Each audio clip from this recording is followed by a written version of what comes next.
À la demande du ministre de l'Intérieur de l'époque, lorsque vous étiez préfet de police, vous avez créé les DAR, Détachements d'Action Rapide et Dissuasion, qui allaient devenir les fameuses Braves M.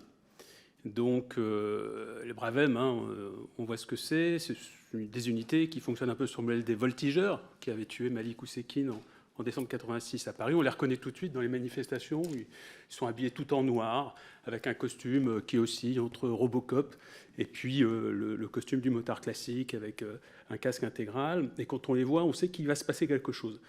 Les Braves M sont régulièrement accusés de violences graves sur les manifestants et sur les passants. Pas plus tard encore que samedi dernier, 3 journalistes ont été molestés par des Braves M. Il y a différents rapports qui sont sortis également sur cette brigade. Par exemple, l'Observatoire parisien des libertés publiques, qui a publié un rapport il y a quelques mois et qui dénonce des unités répressives, violentes, dangereuses, au point qu'on pourrait même se demander si les Braves M ne peuvent pas être considérés comme l'un de ces groupuscules violents en manifestation, groupuscules sur lesquels, précisément, notre commission est en train d'enquêter. Votre successeur, M. Lallemand, nous a dit il y a quelques jours qu'il ne lisait pas beaucoup la presse, parce que je lui avais cité une enquête de Mediapart sur les Braves M. Il nous a dit qu'il ne lisait pas Mediapart, que ça ne l'intéressait pas. Je suis sûr que vous lisez beaucoup la presse. Et donc, vous avez lu Le Monde, par exemple, qui a fait également des enquêtes sur les Braves M et qui avait sorti il y a quelques semaines une enquête sur le comportement de policiers des Braves M à l'égard d'une dizaine de personnes qu'ils avaient interpellées. Et il se trouve que l'un des manifestants interpellés avait mis son téléphone en mode enregistreur. Donc on avait toute la conversation. Et donc ça donnait des choses comme ça. Ça donnait un policier qui disait à l'une des personnes interpellées: t'as tellement de chance d'être assis là, maintenant qu'on t'a interpellé, je te jure, je te pétais les jambes au sens propre. Je peux te dire qu'on en a cassé des coudes et des gueules. Mais toi, je t'aurais bien pété tes jambes. Ou encore, et t'inquiète, ta tête, ta petite tête, on l'a déjà en photo, t'as juste à te repointer dans la rue aux prochaines manifs, la prochaine fois qu'on vient, tu monteras pas dans le car pour aller au commissariat, tu vas monter dans un autre truc qu'on appelle une ambulance pour aller à l'hôpital. Bon voilà, on pourrait faire comme ça pendant un quart d'heure. Donc la question que j'ai à vous poser, monsieur le préfet, est la suivante. Vous avez rappelé tout à l'heure votre attachement à l'état de droit. La Brave M, selon vous, ne nuit-elle pas précisément à l'état de droit en contrevenant aux droits des personnes et en provoquant précisément des violences qu'elle est censée éviter?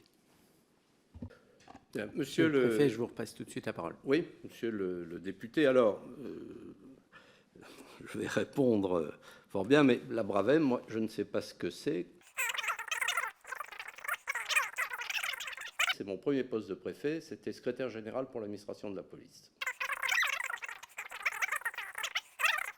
Il faut soutenir, mais soutenir nos forces de l'ordre.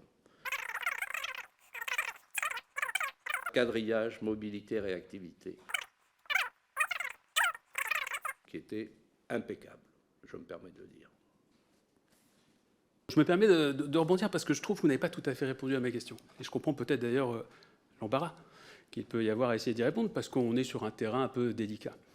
Je crois qu'il faut rappeler, pour les gens qui nous écoutent, parce qu'il y en a qui observent nos travaux en ce moment même, les conditions dans lesquelles vous êtes parti de vos fonctions de préfet de police. Vous avez été démis, en réalité, ce n'était pas votre choix.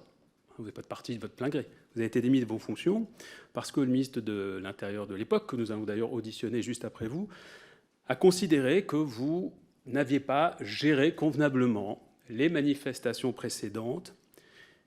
Et vous accusez de les avoir mal gérées parce que, d'après en tout cas ce que nous on a compris, mais si on a mal compris, merci de nous éclairer, parce que vous aviez refusé d'appliquer certaines consignes venues de ce ministère de l'Intérieur consistant à réprimer fortement les manifestants par l'usage de LBD notamment. En tant qu'observateur, en tant que connaisseur, fin connaisseur des politiques de maintien de l'ordre, vous avez observé tout ce qui s'est passé dans ce pays ces dernières années, ces derniers mois notamment, et je voudrais que vous nous disiez avec la plus grande sincérité ce que vous pensez de l'action des Braves M, et si, selon vous, je repose ma question, la Brave M ne nuit pas à l'état de droit en contrevenant aux droits des citoyens et en provoquant des violences.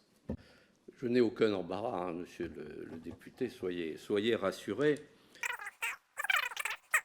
On a dans les cortèges des groupes qui s'infiltrent pour basculer vers la violence. On a besoin de capacités d'action rapides et mobiles. Voilà la réponse que je vous fais.